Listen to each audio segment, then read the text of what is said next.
morning everyone. Welcome to the official YouTube channel of Officers Adda 24/7. My name is Amanjyot and today we are going to discuss here the another MCQ series class 24 in which we are going to practice certain MCQ questions of principles and practices of banking.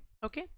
So before starting the session, one important thing is that if you are new to the Officers Adda 24/7 channel, do subscribe the channel and press the bell icon so that all the upcoming sessions notification will be given to you.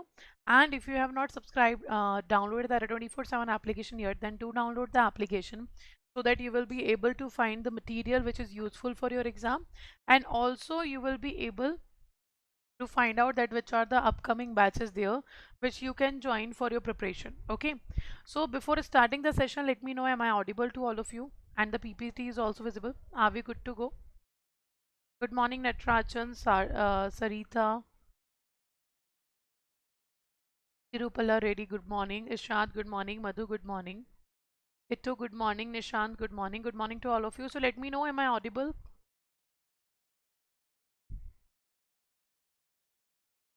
Yes or no?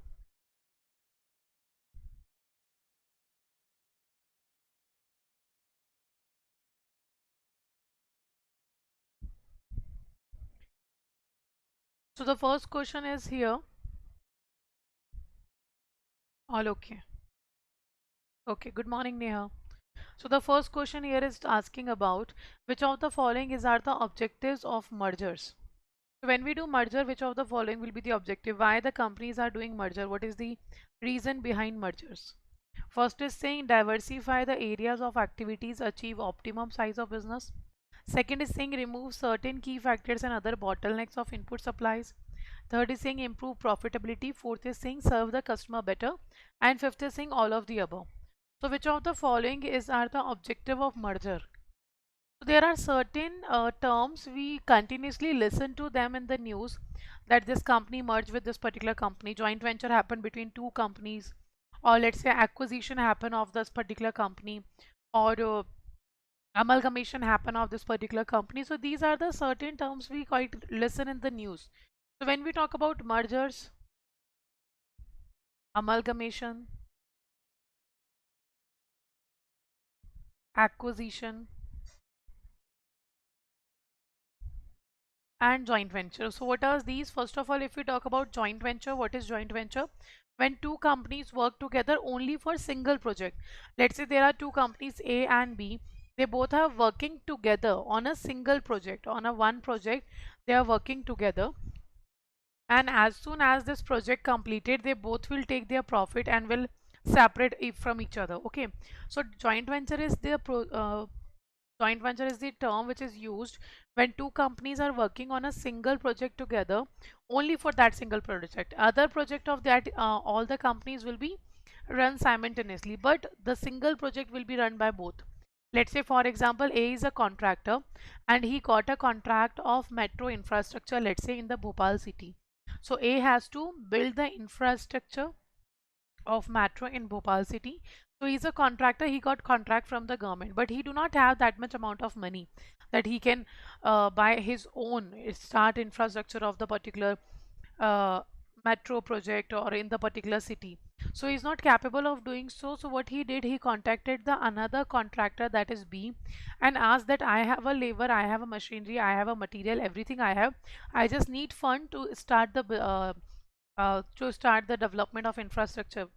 So B agreed that okay, I will provide you cash, I will provide you money, and all the resources will be yours.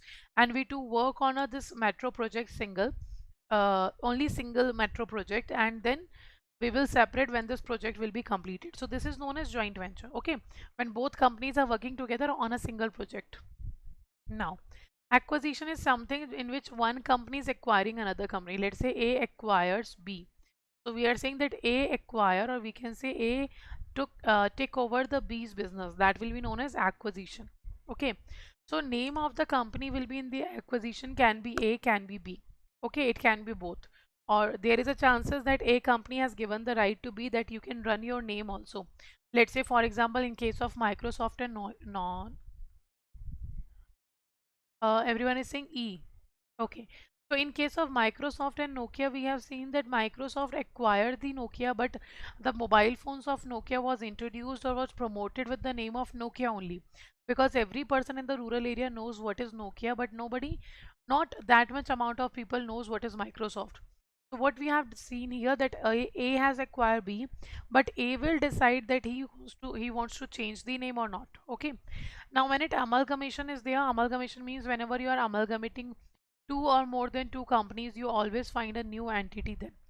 So amalgamation of two or more than two companies will create a new entity. A new name will be given in the amalgamation always. Now when it comes to the merger, A and B both are merged. Now the name can be AB, the name can be A or the B. Same in the acquisition. It can be AB, it can be A, or it can be B, or separately they are working together. Okay, that can be the situation in merger and acquisition. So this is how these terms works. But what is difference between merger and acquisition? In both we are saying that both the companies are working together and names can be decided on the mutual understanding of the companies. Now then they have to merge each and everything. Okay, all the assets, all the liabilities, all the profit and loss has to bear by the company who merged the another company. But when it comes to the acquisition, the company who is acquiring the another company has the choice that the company will decide what it want to acquire or what it do not want to acquire. Let's say A has said here that A want to acquire the shareholding of B only.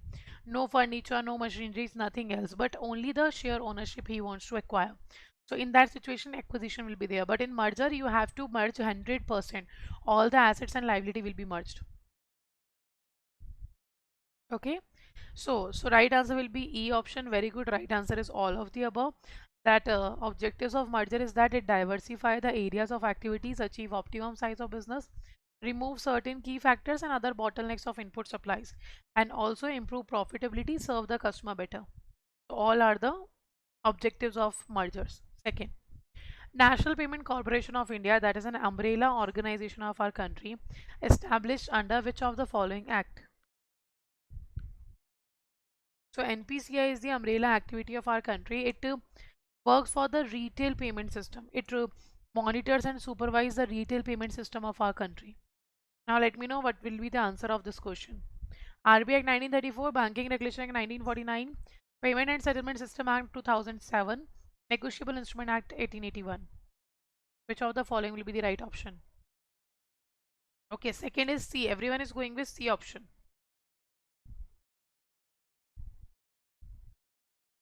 Okay. So right answer will be very good. C. Payment and Settlement System Act 2007. So RBI and IBA. IBA is Indian Banks Association. So RBI and IBA established in 2008 the umbrella organization that is known as NPCI, and NPCI supervise and monitors all the retail payment system of our country. The right answer will be C. Umbrella organization means everything is covered under this. What is umbrella? Like in umbrella, everything will be covered, right? When you are using umbrella, you will be covered from everywhere from the rain. So this is what the NPCI is denoting, that NPCI is the organization which covers all the retail payment system of our country. That's why it is known as umbrella organization. Okay. Now another thing is NPCI right now has a monopoly of the retail payment system. That's why RBI has introduced the new umbrella entities. So the name of the entities will be new umbrella entities, and these will be opened by the companies in the consortium. Like the banks can open the new umbrella entity in consortium, the private companies like Amazon, Flipkart, if they want, they can apply. So RBI has got license for the approval of the new umbrella entity by the public sector bank, private sector bank, and the companies. But still, no one has got the application approved from Reserve Bank of India. But the another thing is, because NPCI has monopoly, so RBI wants someone in the competition with NPCI. That's why RBI has introduced new umbrella entity.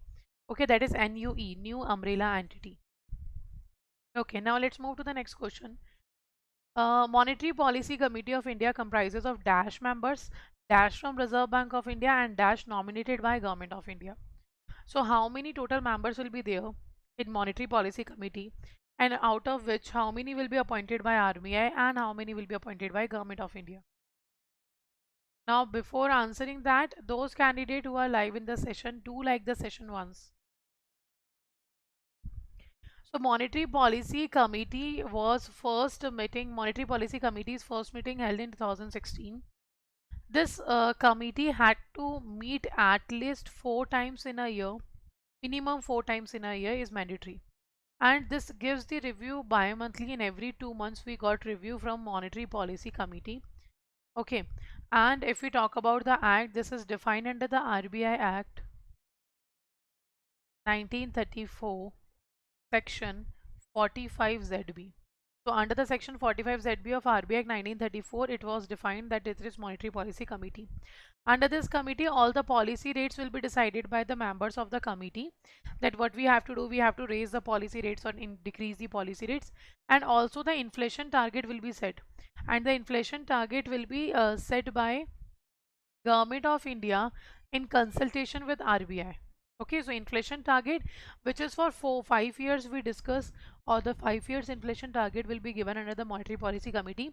That will be decided by Government of India, target taken by Government of India in consultation with Reserve Bank of India. Okay, so which of the following is right? Everyone is saying no. B and A, two options are coming. So right answer is B, that is there are total 6 members. 3 will be appointed by RBI and 3 will be appointed by Government of India. The 3 members appointed by Government of India are known as academicians. They are known as academicians, and their duration will be 4 years or for the further offers or the orders. Let's say we have appointed a person from Government of India for 4 years, but before 4 years Government has given the order to replace that person, then the duration will be ended on the order of the government. So academicians have 4 years duration or till the further orders, whichever is earlier. Now from RBI there will be member, and the chairman of committee will be RBI governor, and RBI governor will have a ex officio chairman post in the Monetary Policy Committee. Okay, so this is the Monetary Policy Committee. Acha, if we talk about the voting rights, RBI governor will have 2 voting rights and the other 5 members will have 1 voting right. Okay, so RBI governor is only allowed to take second vote in the case of tie. Let's say when 3 members are saying that we have to raise the policy rates, or 3 members are saying that we have to decrease the policy rates. In this tie situation, RBI governor use its second vote to decide what to do and what not to do. Okay, so this is Monetary Policy Committee, and it is formed by central government. Who formed the Monetary Policy Committee? Central government did. Okay, next question. Which of the following does not match in context of formation of banks? So you have to find out that which act is correct, which act is not correct here. So which of the following does not match in context of formation of banks? First is saying State Bank of India has constituted under SB Act 1955. Nationalized banks constituted under Nationalization Act 1970 and 1980. RRB constituted under RRB Act 1976. State Bank Associate Banks are constituted under State Bank Subsidiary Act 1959. Which of the following is incorrect?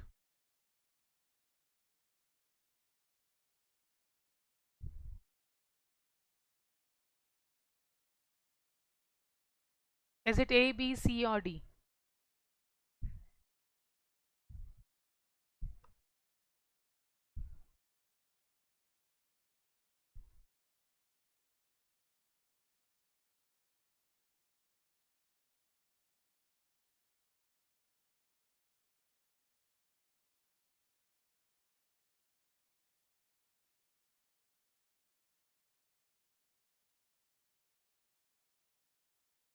Okay, fourth is B. Everyone is saying B. No, some are saying D also. D, sorry, D and B, two options are coming. No, the right answer is B. That is Nationalization Act came in the year 1969, not 1970, not 1980. Okay, State Bank of India constituted with the help of SB Act 1955. That is true. Initially, we have 3 presidency banks. These 3 presidency banks were converted into Imperial Bank of India. Then this Imperial Bank of India was converted into a State Bank of India. Now RRB was constituted under RRB Act 1976. Although the first RRB was established on 2nd October 1975. That was Prathama Gramin Bank, but RRB Act came into year 1976. Apart from that, if we talk about State Bank of India's associate, So initially there was 8 associate of State Bank of India, but after 2017 there is no associate of State Bank of India, and all the associate was established under the 1959 Act. Okay, the only wrong option is B, that is Nationalization Act was came in the year 1969, and it was Bank Nationalization Act 1969. Okay, next. RBI undertakes government business as per Reserve Bank of India Act. Which of the following is not correct regarding this?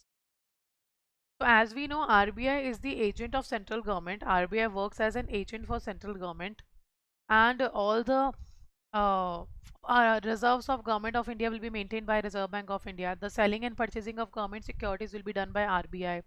Apart from that, all the requirements of the necessary funds will be maintained by Reserve Bank of India. Whenever government needs to balance its revenue and expenses, RBI gives loan to the government of India. Okay, so everything RBI is doing on behalf of government of India, because RBI works as an agent of government of India. So banker to the government of India is RBI. Okay, so which of the following is not correct regarding this particular concept? So first is saying under section 20 it has obligation to undertake business of central government. In case of state government, RBI undertake banking business based on agreement with the state government under section 21A. RBI provides temporary advance to government which are called liquidity adjustment facility, and fourth is saying none of the above. Which of the following will be right answer? Fifth is C and D. Okay, we are getting two options, C and D.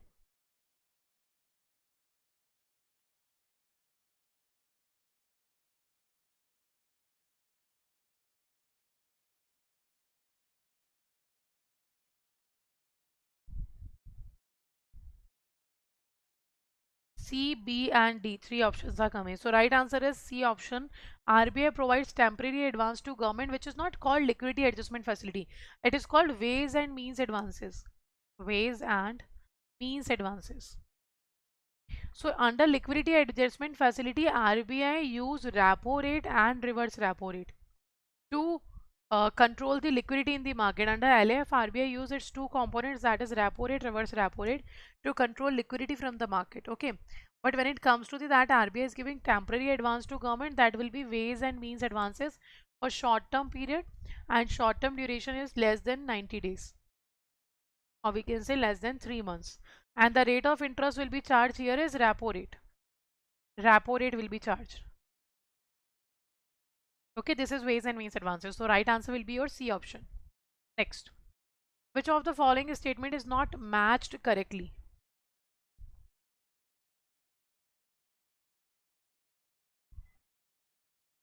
Which of the following statement is not matched correctly? Now I can see there is a huge gap among the between the concurrent viewers and likes. So those who are live in the session, do like the session once. So first is saying that central government can give direction to RBI. This is correct. Central government is primary regulator of banks. This is false. If license of a bank is cancelled, the appeal lies with central government. This is true. State government have also control over cooperative banks. False. So which of the following is not matched correctly?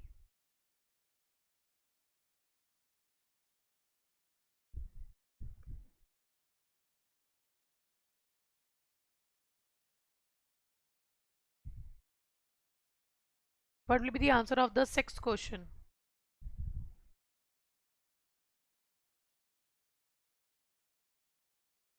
C and D. Okay, two options are coming. Yeah, this is a confusion between C and D option, but the right answer will be D. This is a true statement. State government also has a control over the cooperative banks. NABARD and state government both control this. Okay, so right will be your D option.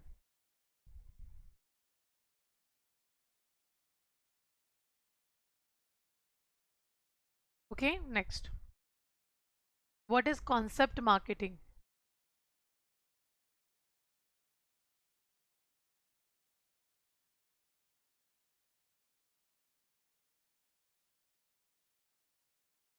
So which of the following is correct about concept marketing? So first is saying it is the type of marketing in which manufacturers own outlets and exclusive showrooms. It is the factory outlets owned and operated by retailers. It is an act of converting a new concept into a product. It is the concept of marketing through sending messages on mobiles. So which of the following is concept marketing?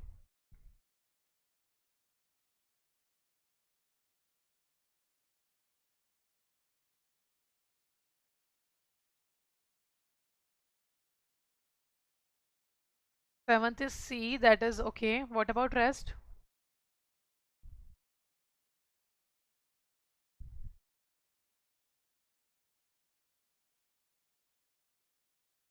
Seventh is C, seventh is A. A and C, two options are coming. So right answer will be C. It is an act of converting a new concept into a product. It is a concept marketing, na? So converting a new concept into a product will be a concept marketing. Okay, so right answer will be C. Next. What is the shareholding of central government in RRBs? So regional rural banks are there. RRBs were established by RBI for the upliftment of rural area. Why RRBs were introduced? Why regional rural banks were introduced? For the upliftment of rural economy. When we want to uplift the rural economy, we use the RRB bank. Okay, so which of the following is the shareholding of central government under RRB? So the first RRB was Prathama Gramin Bank, established in the year 1975, 2nd October in Moradabad, UP. Okay, right now if we talk about RRBs, all the states has RRBs except Goa and Sikkim. These are the two states where there is no RRB. Okay, and if it comes to the shareholding, the shareholding remains with central government, state government and a sponsored bank. So sponsored bank will have 35%, state government will have 15%, and the remaining will go with central government, that is 50%. So right answer will be D. So central government, state government and sponsored bank has the shareholding of RRB's regional rural banks. Okay. So now let me know out of 8 how many questions answer you have given correct. Let me know. And one information for all of you that the double validity is back. So you can find double validity on all the JIB, CIB, Maha packs and test packs. So on Maha packs and test pack there is double validity available on JIB and CIB exams. So you can avail this particular offer by using a code that is Y496. By using 496 Y496 code, you will get 78% discount plus double validity on all the Maha packs and all the test packs. Now, how to enroll in any of these products? If you want to enroll, you have to visit the R24/7 application, or you can directly go to the website also. I would suggest you ki do download the R24/7 application, because from where you will find the discount also, 1% additional discount. So to enroll, you have to go to the website or the we can say application, go to the JIB CIB section and click on any of the Mahapack you want. Let's say you want a JIB and CIB Mahapack. You can click here. As you can see, double validity is available. If you avail for 6 months, you will get 12 months validity. If you avail for 12 months, you will get 24 months validity. Okay, so you can read here whatever is included here. Everything is included here. Let's say for example, all the ebooks are available, all the test series are available, all the case study batches will be available, topic wise question book ebooks will be available, all the live classes will be available, everything is available here. So you have to click on the view offer. After clicking on view offer, you will find this particular tab. So here you have to use a code that is Y496 and apply this code. You will get 77% discount here.